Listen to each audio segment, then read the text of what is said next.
যাদের বাসায় আমার মতো গ্যাসের সমস্যা আছে বা যারা এলপি গ্যাস ব্যবহার করেন, রোজার মাসে ইফতারি বানানো নিয়ে কষ্ট পড়ে যাবেন। আমার মতো হয়তো অনেকেই বোকামি করছেন, ঘরের এই জিনিসটাকে কাজেই লাগাচ্ছেন না। তারা অবশ্যই রোজার মধ্যে এই জিনিসটা কাজে লাগাবেন। আশা করছি রোজার কাজ অনেক সহজ হবে। প্রতিদিনের কাজের মধ্যে রান্নাবান্নার ঝামেলাটা যদি একটু তাড়াতাড়ি শেষ করা যায়, নিজের জন্য কিন্তু সময় বের করা যায়। তার পাশাপাশি ইবাদত বন্দেগীতেও মনোযোগী হওয়া যায়।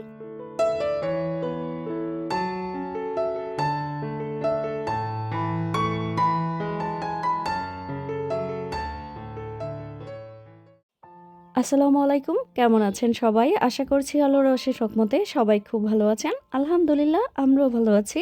পুষ্প লাইফস্টাইলে নতুন আরও একটি ব্লগ দেখার জন্য আমি পুষ্প সবাইকে স্বাগত জানাচ্ছি।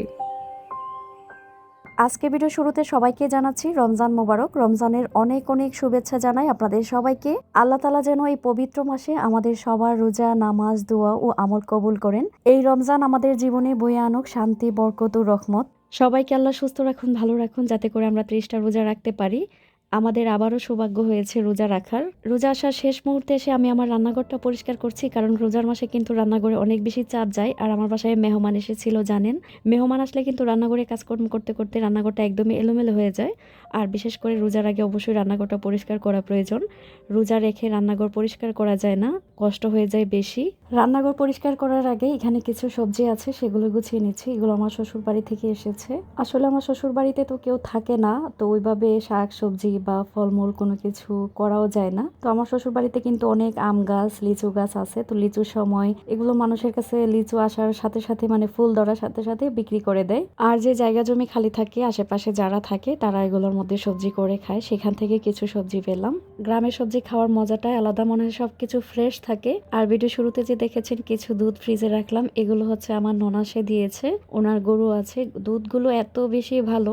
আমরা কিছুদিন আগে যখন বাড়িতে গিয়েছিলাম কিছু এনেছিলাম, তো খাওয়ার পর এত বেশি মজা লেগেছে, আবার 10 কেজি আনালাম রোজার জন্য।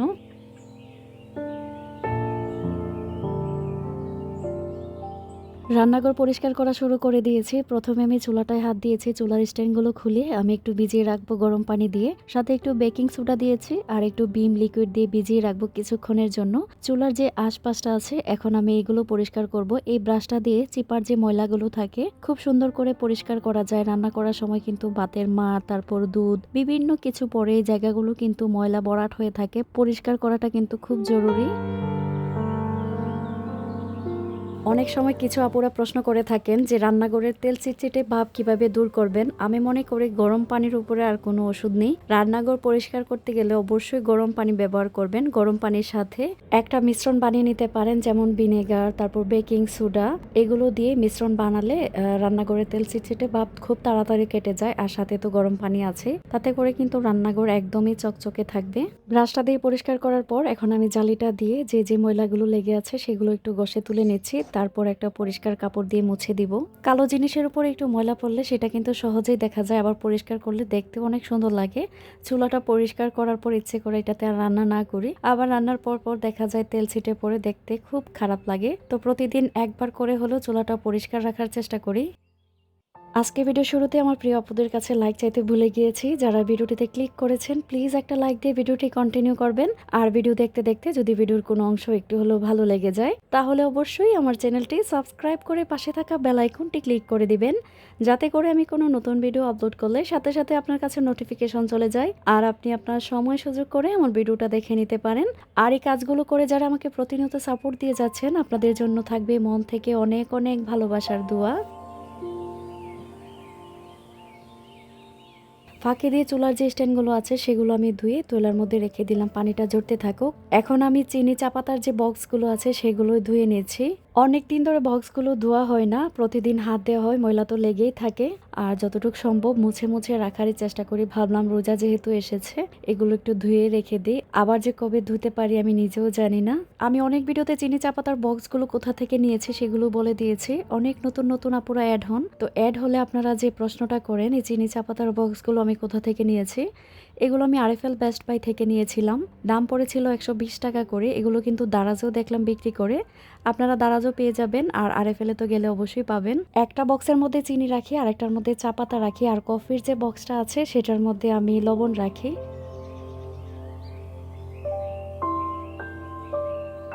বক্সগুলো ধুতে ধুতে একজন আপুর কমেন্ট পড়ে নেই। দিন ইসলাম আইডি থেকে লিখেছেন, আপু কেমন আছেন? আলহামদুলিল্লাহ আপু ভালো আছি।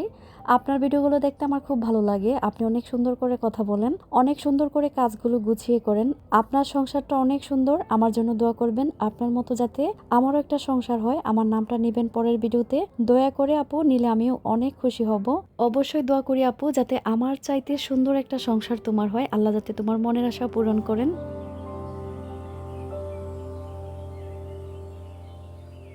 গত ভিডিওতে কয়েকজন আপু জিজ্ঞেস করেছিলেন আমার হাজবেন্ডরা কয় ভাই, বললে খুশি হবেন। আমার হাজবেন্ডরা হচ্ছে 3 ভাই। তো বড় ভাই আছে আর ছোট ভাই হচ্ছে আমার হাজবেন্ড। আর যে মেজো ভাই ছিল উনি মারা গিয়েছেন, উনি অসুস্থ ছিলেন। তো আল্লাহ ওনাকে বেহেশত নসিব করুন, সবাই ওনার জন্য দোয়া করবেন। ওনারা এখন বর্তমানে 2 ভাই আছেন আর 5 বোন। ওনার 2 ভাই ঢাকা চলে এসেছেন, বাড়ি ফাঁকাই বলা যায়। আমি হচ্ছে বাড়ির ছোট বউ। আমার মতো কে কে ছোট বউ আছেন? আচ্ছা, শ্বশুর বাড়িতে বড় বউরা বেশি রাজত্ব করে না ছোট বউরা রাজত্ব করে? বলেন তো কে কে বড় বউ আছেন আর কে কে ছোট বউ আছেন? আপনারা যদি জানান তাহলে আমি খুশি হব। বাজার থেকে মাঝে মধ্যে ডিম আনলে ডিমের যে অবস্থা থাকে, না ধুয়ে কিন্তু কোনোভাবেই রাখা যায় না। অনেক আপুরা আমাকে কমেন্টে লিখেন ডিম নাকি ধুয়ে রাখলে নষ্ট হয়ে যায়। আর আপনি না ধুয়েও রাখবেন কিভাবে? এই পরিমাণ ময়লা নিয়ে কি ফ্রিজে ডিম রাখা যাবে? ফ্রিজে ডিমগুলো রাখার আগে প্রথমে পানি দিয়ে ভিজিয়ে রাখলাম, যাতে করে ময়লাটা তাড়াতাড়ি উঠে যায়। ডিমগুলো ভিজিয়ে রেখে ফলের যে স্ট্যান্ডটা আছে সেটা এখন ধুয়ে নিচ্ছি। এটাও আমি দারাজ থেকে নিয়েছিলাম। এটার দাম সম্ভবত 650 বা 680 টাকা এরকম পড়েছিল। ফলের জুড়িটা কিন্তু অনেক সুন্দর। এরকম একটা ফলের জুড়ি আপনি ডাইনিং টেবিল বলেন বা ঘরের যে কোনো জায়গায় একটু ফল দিয়ে সাজিয়ে রাখলে কিন্তু দেখতে খুব ভালো লাগে। আর এটাতে কিন্তু 2টা লেয়ার আছে, উপরের থাক এবং নিচের থাক, 2টাতেই ফল রাখা যায়। আমার সংসারে সবগুলো জিনিস দেখানোর পাশাপাশি আপনাদের ইনফরমেশনগুলো দেওয়ার চেষ্টা করি, যাতে করে আপনাদের উপকারে আসে। আপনারা তারপরও মাঝে মধ্যে জিজ্ঞেস করেন, সেজন্য দাম সহ বলে দেওয়ার চেষ্টা করি। চুলার যে স্ট্যান্ডগুলো সেগুলো পানি ঝরে যাওয়ার পর এখন আমি চুলাটা সেট করে নিচ্ছি। এখন আরও একটা কমেন্ট পড়বো। হানজালা আইডি থেকে লিখেছেন, আপু আপনার ভিডিওগুলো আমার খুব ভালো লাগে। অনেক দিন ধরে আপনার ভিডিও দেখি কিন্তু কমেন্ট করা হয়নি। আমার 2 ছেলে, একজনের নাম হানজালা আর একজনের নাম আব্দুল্লাহ। অবশ্যই আমার ছেলেদের নাম নিয়েন, তাদের জন্য দোয়া করবেন। অবশ্যই আপু, আপনি কমেন্ট করেছেন, আমি অনেক খুশি হলাম। আপনার 2 ছেলের জন্য আমার মন থেকে অনেক অনেক দোয়ার ভালোবাসা থাকবে। সব সময় ভালো থাকবেন আপু। এখন আমি কাউন্টার টপের উপরে যে জিনিসপত্রগুলো আছে সেগুলো একটু পরিষ্কার করে নিব। প্রথমে কাঠের যে অর্গানাইজারটা আছে সেটাই পরিষ্কার করে নিলাম। তারপর মিষ্টি কুমড়ার যে দানিটা, এটার মধ্যে তো মশলা রাখি, এটার যে উপরে ডাকনাটা সেটা আমি ধুয়ে দিয়েছিলাম। মশলাটা আর নামাইনি, এভাবে এখন গুছিয়ে রেখে দিচ্ছি। যদিও মিষ্টি কুমড়ার দানিটা প্লাস্টিকের, দেখতে খুবই কিউট। আপনারা দেখলে এটার দাম জিজ্ঞেস করেন, আমি এটা কোথা থেকে নিয়েছি সেটাও জিজ্ঞেস করেন। আমি এটা নিয়েছিলাম মোহাম্মদপুর কৃষি মার্কেট থেকে। এটার দাম পড়েছিল মাত্র 130 টাকা। অনেক আপুরা দেখছি যে পেজের মধ্যে এগুলো এখন বিক্রি করে, বা মার্কেটে খোঁজ করলে অবশ্যই পেয়ে যাবেন। আমার মতো আপনারা একটা জিনিস ফিল করেন কিনা, বছরটা দেখা যায় শুরু হয়, আবার কয়েকদিনের মধ্যে মনে হয় বছরটা শেষ হয়ে যায়। মাস শুরু হয়, মাস শেষ হয়ে যায়। কত তাড়াতাড়ি জীবন থেকে সময়গুলো হারিয়ে যাচ্ছে। ওই দিন মনে হয় রোজা এসেছিল, আবার ঘুরে 1 বছর পর রোজা চলে আসলো। এবার কিন্তু রোজা শীতের মধ্যে পড়েছে, আগামীবার দেখবেন আরো বেশি শীত থাকবে। আমি যখন অনেক ছোট ছিলাম তখন দেখতাম যে রোজার মাসে উঠে 2টা 2:30টার সময় রান্না বান্না করতো, তখন আমরা শীতে রোজা রাখতাম।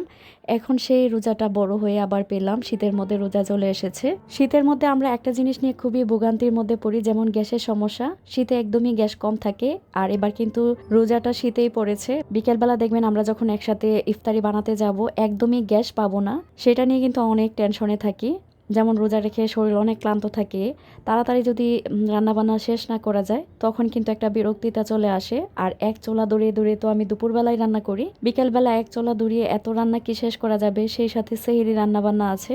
আজকে আপনাদের সাথে কিচেনের একটা টিপস শেয়ার করব। যাদের ঘরে রাইস কুকার আছে সেটা অবশ্যই কাজে লাগাবেন। আমি এটাকে 3-4 বছর তুলে রেখে দিয়েছিলাম। এবার আর এই বোকামিটা করব না। যারা আমার মতো ভাবেন রাইস কুকারে শুধু ভাতই রান্না করা যায়, এটা একদমই ভুল। রাইস কুকারে সবকিছু রান্না করতে পারবেন, মাংস থেকে শুরু করে ইফতারির যত আইটেম সেগুলো রান্না করতে পারবেন। এটাকে অবশ্যই কাজে লাগাবেন, দেখবেন আপনার গ্যাস যেমন সাশ্রয়ী হবে, তার পাশাপাশি রান্নাও তাড়াতাড়ি হয়ে যাবে। এবার যখন আমার বাসায় মেহমান এসেছিল, একসাথে সব রান্না করতে পারছিলাম না, তখন এই রাইস কুকারটা কাজে লাগিয়েছি। বিশ্বাস করেন, মাংস মাত্র 40 মিনিটের মধ্যে সিদ্ধ হয়ে যায়। গরুর মাংস রান্না করতে গেলে, মাংস রান্না করতে গিয়ে একটা জিনিস খেয়াল করেছি, রাইস কুকারটা কিছুটা প্রেসার কুকারের কাজ করে।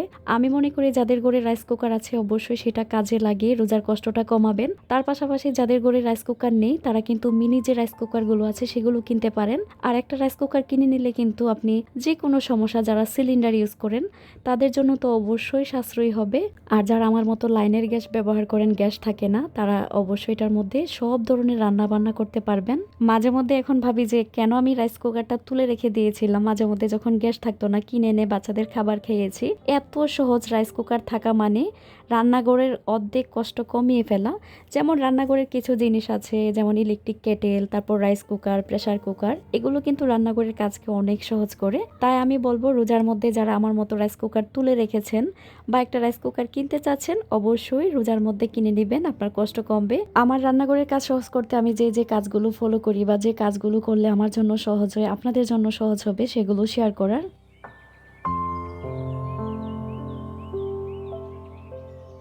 আজকে মুরগির মাংস রান্না করছি, ভাবলাম আপনাদের সাথে একটু শেয়ার করি। প্রথমে দেখুন মশলাটা খুব ভালো করে কষিয়ে নিয়েছি। এখন ভেজে রাখা যে মুরগিগুলো আছে, মুরগির পিসগুলো আছে, সেগুলোই দিয়ে দিব। আজকে পোলট্রি মুরগি রান্না করছি। যদি গরুর মাংস রান্না করতাম তাহলে একদম গড়ির টাইম ধরে আপনাদের সময়টা দেখিয়ে দিতাম কতটা অল্প সময়ে গরুর মাংস রান্না করা যায়। মুরগির মাংস যেহেতু রান্না করছি সেটা একটু দেখাচ্ছি রান্না করাটা কতটা সহজ। এভাবে মশলা কষিয়ে রান্না করে নিতে পারেন বা একসাথে মাংস মাখিয়েও মশলার সাথে বসিয়ে দিতে পারেন, খুবই অল্প সময় রান্না হয়ে যাবে। এটার মধ্যে ইনশাল্লাহ ইফতারের আইটেমগুলো বানানোর চেষ্টা করব আর আপনাদের সাথেও শেয়ার করার চেষ্টা করব।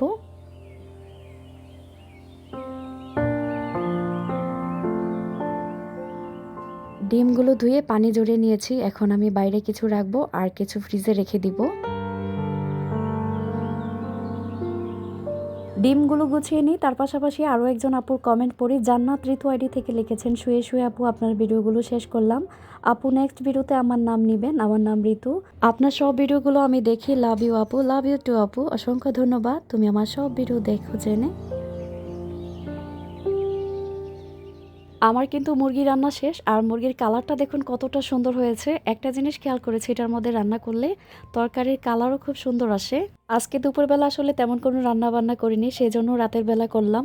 আর রাতের বেলা কিছু রান্না বান্না করে রাখলে দুপুরবেলাও তেমন একটা চাপ থাকে না। এখন এই মুরগির মাংস খাওয়া হলে দেখা যাবে দুপুরবেলা হয়ে যাবে। দুপুরবেলা অন্য কিছু রান্না করলে সেটা নিয়ে চালিয়ে নিতে পারবো। রান্নাঘরটা পরিষ্কার করার পর কেমন লাগছে একটু শেয়ার করি। আর আপনারা তো সবসময় আমার রান্নাঘর পছন্দ করে থাকেন।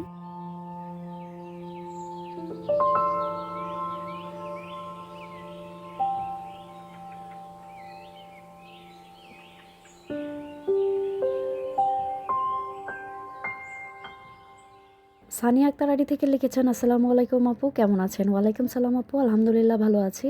তোমার ভিডিও আমার অনেক ভালো লাগে, তোমার কথাগুলো শুনতে অনেক ভালো লাগে, প্লিজ আমার নাম নিও। আমার নাম সানিয়া। অসংখ্য ধন্যবাদ জানাচ্ছি সানিয়া আপু এত সুন্দর একটা কমেন্ট করে পাশে থাকার জন্য। আবার ভিডিওটা পরের দিন দুপুর থেকে শুরু করেছি। আমার বেডরুমটা গুছিয়ে নিয়েছি। আমার যে রুমের বিছানার চাদরটা সেটা তুলে নিলাম, তুলে একটা সুন্দর বিছানার চাদর বিছিয়ে দিলাম। বলতে পারেন এটা আমার রোজার শেষ মুহূর্তের প্রস্তুতি। আগে যা যা ঘর পরিষ্কার করার সেগুলো তো পরিষ্কার করেছি। রোজার আগে তো নতুন বিছানার চাদর বা ঘরের সব কিছু একটু গুছানো বা পরিষ্কার পরিচ্ছন্ন থাকলে মনে হয় একটা আলাদা শান্তি আসে। আমার দুই ছেলেই কিন্তু গত 3-4 বছর ধরে 30টা করে রোজা রাখে। ছোট ছেলেটাও গত বছর 20-25টার মতো রোজা রেখেছে। এবার নিয়ত আছে 3 ছেলেরই 30টা করে রোজা রাখার। সবাই দোয়া করবেন যাতে রোজাগুলো ভালোভাবে রাখতে পারি। আপনাদের সবার জন্য দোয়া রইল। গতবার তো আপনাদের ভাই আমাদের সাথে ছিল না, এবার আমাদের সাথে আছে। ইনশাল্লাহ রোজাগুলো খুব ভালো কাটবে।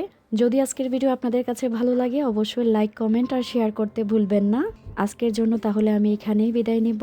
নতুন আরও একটি ভিডিও দেখার আমন্ত্রণ জানাচ্ছি। জানি না আবার কখন নতুন ভিডিও নিয়ে আসতে পারি, চেষ্টা করব খুবই শীঘ্রই নতুন ভিডিও নিয়ে আসার। ততদিন পর্যন্ত আপনারা সবাই ভালো থাকবেন। আর হ্যাঁ, আমি কিন্তু ঈদের কেনাকাটা করে ফেলেছি। এবার খুব তাড়াতাড়ি ঈদের কেনাকাটা করেছি। আপনারা যদি ঈদের কেনাকাটা দেখতে চান বা ঈদের শপিং দেখতে চান অবশ্যই আমাকে কমেন্টে লিখবেন। আমি চেষ্টা করব ঈদের ব্লগ মানে ঈদের কেনাকাটা আপনাদের সাথে তাড়াতাড়ি শেয়ার করার। আজকের জন্য তাহলে এখানেই বিদায় নিচ্ছি। আল্লাহ হাফেজ, আসসালামু আলাইকুম।